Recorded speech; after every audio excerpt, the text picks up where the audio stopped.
Long ago, in a sun-scorched village nestled in the heart of Africa, a farmer named Kwame lived with his young daughter, Amina. Their home was surrounded by endless plains of red earth, baked dry by the relentless sun.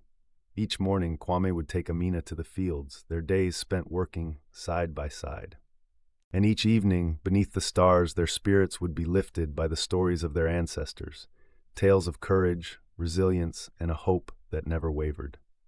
Hope, Kwame would say, is like a flame. As long as it burns, we cannot lose our way. But one year, the village was struck by a devastating drought. The rains stopped, the rivers dried, and the crops withered into brittle stalks. The villagers, desperate for survival, began to abandon their land, fleeing to crowded cities in search of opportunity. "We'll find riches elsewhere," they declared, waving goodbyes. But Kwame did not follow. Every day he knelt at the edge of his barren field, whispering prayers to the spirits. Amina, watching her father's quiet rituals, finally asked one evening, "Papa, why don't we leave too?" Kwame smiled and placed a weathered hand on her shoulder. "Child, hope is our strength. The spirits teach us that even when the earth betrays us, we remain faithful. This land will provide for us again. Just wait and see." The days grew longer and hotter. The fields turned to dust, and so did the patience of their neighbors. Many mocked Kwame's stubbornness. "You can't wait for miracles," they scoffed. But Kwame kept his silence. Until one night, under the light of the full moon, an old storyteller visited the village. He gathered the remaining families and shared a tale of a farmer who found water by trusting a dream.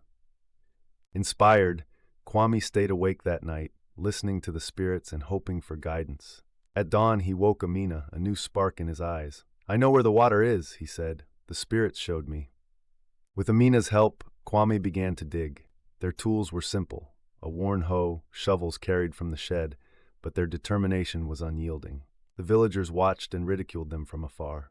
"You're wasting your time," they jeered. But Kwame always replied calmly, "Hope doesn't shout, it works." Each morning, Amina walked miles to collect water from a distant river, pouring small handfuls into the soil to soften it for digging. Her young hands blistered, but her father's faith gave her strength. And each evening, when her muscles ached, she sang old songs, taught to her by the elders, their melodies filling the night with resilience and light. Weeks passed, the field was lifeless and their bodies weary. Then, one evening, Kwame's hoe struck something solid, stone. His heart raced as he knelt in the trench, scraping gently with his fingers. Amina hurried to his side. Together they uncovered a miracle, a bubbling spring, cool and clear, flowing from the deep earth. The villagers, summoned by the sudden commotion, stood silent in awe. The jeers were gone now, replaced with whispers. "How did he do it?" one man finally asked. Kwame stood tall, brushing dirt from his hands.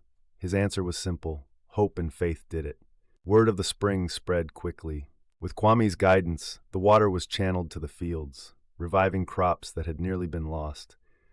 Green leaves replaced the brittle stalks, and soon the harvest returned, plentiful and strong. Kwame shared the spring's water freely. Neighboring villages arrived with trades and thanks, bringing vibrant energy to the once desolate community. Amina thrived in the bustle, learning new languages and teaching village children to say phrases like "thank you" and "we are strong." But peace never lasts without its trials. Seeing Kwame's success, a greedy chief came to claim the land, demanding that Kwame sell it for gold. "Take the deal," the chief warned, "or I will block the spring myself." But Kwame refused. "This land is not just land, it's our hope, and hope is never for sale." True to his threat, the chief sent men to roll boulders into the spring, cutting off its flow. Amina cried, but her father pulled her close in the light of the moon. "Don't lose hope, child," he whispered. "The spirits are with us." Determined, Kwame and Amina worked tirelessly, clearing the heavy stones each night. Their perseverance inspired the villagers, who soon joined the efforts in a united force. Together, under the stars, they cleared the blockade. The spring's waters flowed freely once more, and the chief, humbled by the display, retreated in silence. Years later, Amina became the village's storyteller. Her father's words had shaped her early life, and they became the root of every tale she shared. Stories of hardship, resilience, and the sacred flame of hope burned brightly in her voice, passed from person to person like an ancestral gift. One day, a curious traveler arrived in the village, marveling at its prosperity. He approached Kwame with wide eyes and asked, "What's your secret? How did you overcome the drought, the threats, the hardship?" Kwame smiled softly, glancing at the green fields and the bubbling spring. "Don't lose hope," he said. "Believe, work, and trust the spirits to guide you." For Kwame and for Amina, hope had been more than a word.